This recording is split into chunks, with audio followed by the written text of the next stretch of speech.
All right, friends, the story is getting really good. This is episode 15 of The One and Only Ivan. We are learning about some new characters who are coming into the Big Top Mall and in the last section and assessing the situation for the animals and making some changes.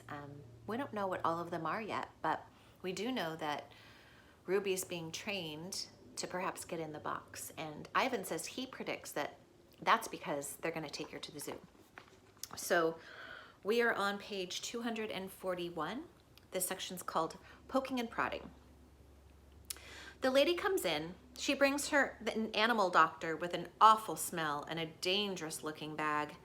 He spends an hour with Ruby, poking and prodding, looking at her eyes, her feet, her trunk. And when he's done with Ruby, he enters my cage. I wish I could hide under Knot Tag like Bob. Instead, I do a nice loud chest beat, and after a moment, the doctor retreats. We're going to need to put this one under, he says. I'm not quite sure what he means, but I strut around my cage, feeling victorious anyway. Put this one under. What do you think that means? Do you think you know? No painting. No one asks me to paint today. No one asks Ruby to perform. There are no shows, no visitors, unless you count the protesters. Max stays in his office all day. More boxes. I wake up from a long morning nap. Bob is on my belly, but he isn't asleep. He's watching the ring where 4 men are placing a large metal box. What's that? I ask, still blurry from my sleep. Bob nuzzles my chin. I believe that box is for you, my friend. I'm not sure what he means. Me? They brought a bunch of boxes while you were sleeping. Looks like they're taking a whole lot of you, he says, casually licking his paw. Even Thelma. Taking, I repeat. Taking us where? Well, some to the zoo, probably. Others to an animal shelter where humans will try to find them homes. Bob shakes himself. So I guess all good things must come to an end, huh? His voice was bright, but his eyes were far away and sad.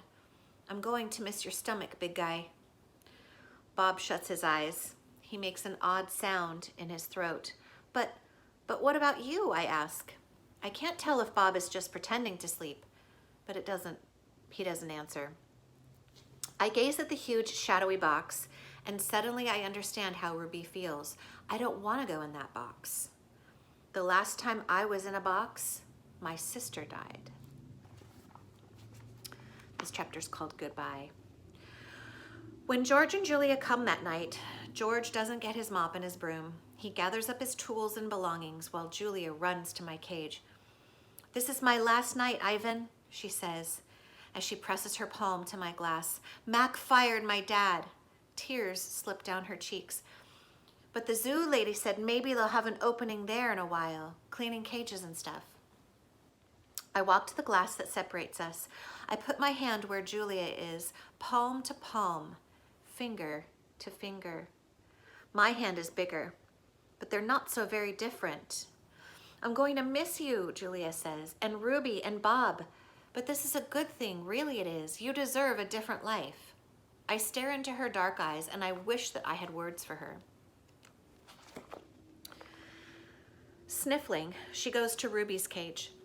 Have a good life, Ruby, she says. Ruby makes a little rumbling sound. She puts her trunk between the bars and touches Julia's shoulder.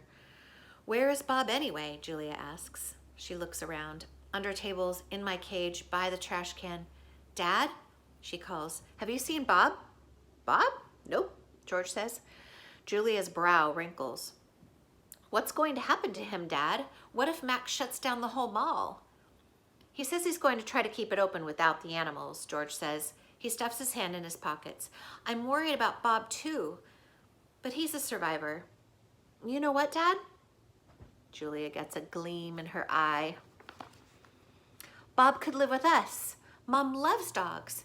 And he could keep her company. And Jules, I'm not even sure I have a job yet.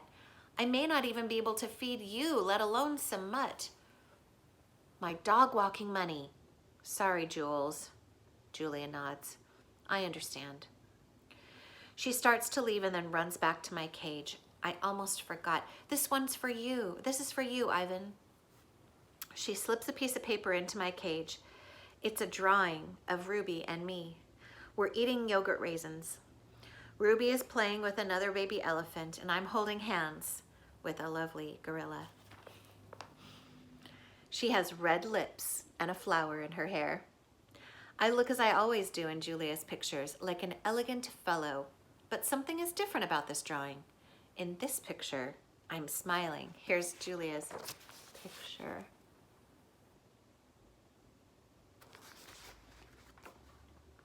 Click. The door to my cage is propped open.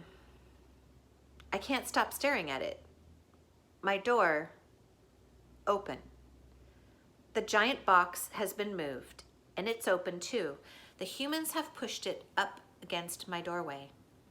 And if I walk through my door, I enter their box. The zoo lady, whose name is Maya, is here again. Click. Yogurt raisin. Click. Tiny marshmallow. Click. Bright papaya. Click. Apple slice. Hour after hour, click after click. I look over at Ruby and she waits to see what I will do. I touch the box. I sniff the dark interior where a ripe mango awaits. Click, click, click. I have to do it. Ruby is watching me from behind the bars of her cage, and this is the box. This is the box. This box is the way out. I step inside. An idea. After I leave the box and step back into my cage, I get an idea, a good one. I tell Bob he can sneak into my box with me and live at the zoo. Have you forgotten? I'm a wild beast, Ivan, he says, sniffing the floor for crumbs. I am untamed, undaunted. I know you know about prefixes. So the word daunt means to be kind of like shrink back or be a little bit scared. And so he says he's undaunted. That means he's brave. He's not worried about it. Bob samples a piece of celery and spits it out. Besides, they'd notice humans are dumb, but they're not that dumb. This chapter is called Respect. Ivan, Ruby says, do you think the other elephants will like me? I think they'll love you, Ruby. You'll be part of their family. Do you think the other gorillas will like you? Ruby asks. I'm a silverback, Ruby, a leader. I pull my shoulders and I hold my head high. They don't have to like me. They have to respect me. Even as I tell her this, I wonder if I can ever command their respect. I haven't had much practice being a real gorilla, much less a silverback. Do you think the other elephants will know any jokes? If they don't, I tell her, you can teach them. Ruby flaps her ears and flicks her tail. You know what, Ivan? What? I ask. I think I'm gonna go in that box tomorrow. I gaze at her fondly. I think that's a good idea. And I think Stella would have agreed. Do you think the other elephants will know how to play tag? I love tag. Me too, I say, and I think of my nimble sister racing through the brush, always just out of my reach. This chapter is called Photo. Late at night, Mac opens my cage. The full moon falls on his sagging shoulders. He seems smaller somehow. Bob, instantly alert, leaps off my stomach and dives under Knot Tag. Don't bother hiding, dog, Mac says. I know you sleep in here. Mac settles onto my tire swing. Might as well stay one more night. Your buddy's leaving tomorrow. Tomorrow? My stomach drops. I'm not ready. I needed more time. I haven't said my goodbyes. I haven't thought this through. Mac pulls a small photo out of his shirt pocket. It's me when I was young. Mac and I are in the front seat of his convertible. I'm wearing a baseball cap and eating an ice cream cone. I was a handsome lad, but I have to admit, I look ridiculous. Nothing like a real gorilla. We had some laughs, didn't we, Guy? Mac says. Remember when we went on that roller coaster, or that time I tried to teach you to play basketball? Max shakes his head, chuckling. You had a lousy jump shot. He stands, sighs, and looks around. He puts the photo back into his pocket.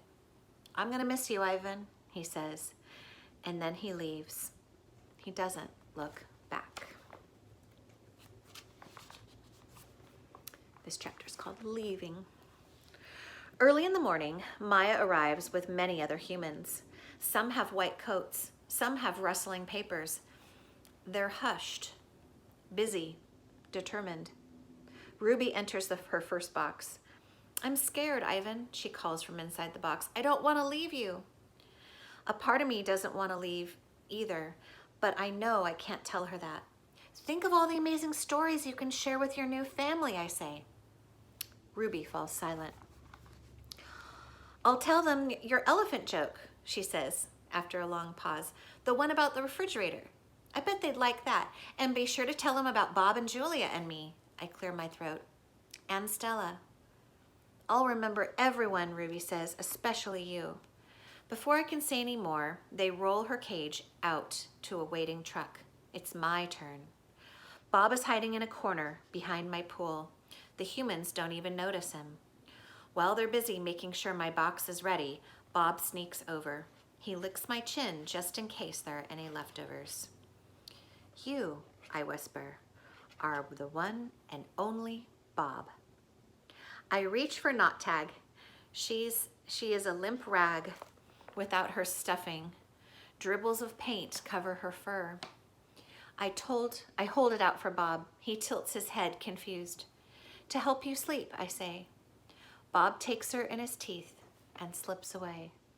Isn't that a kind gesture that Ivan gave his beloved Tag to Bob for company and comfort? This section's called Good Boy.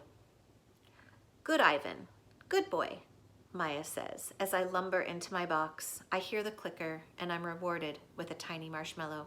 When I'm settled, Maya gives me a sweet drink that tastes like mango and something bitter. My eyelids grow heavy. I want to see what happens next, but I'm sleepy, so sleepy. I dream I'm with Tag and we're swinging from vines while Stella watches. The sun slices through the thick ceiling of trees, and the breeze tastes like fruit. Isn't that a beautiful sentence? Doesn't that help us? Catherine Applegate really helps us to make a picture in our mind and use all our senses. Listen, the sun slices through the thick ceiling of trees, and the breeze tastes like fruit. Sometimes I just like to reread sentences that I think are beautiful or important. This chapter is called Moving. My eyes flutter open. The box is moving. I'm in the grumbling belly of some great beast. Do you think the box is truly in the grumbling belly of some great beast? Or do you have a different idea about what that figurative language could stand for? I fall back to sleep. Okay, friends, I'm going to stop there. We're on page 260. Things are getting exciting. The move is underway. And we'll be back next time for the conclusion of The One and Only Ivan.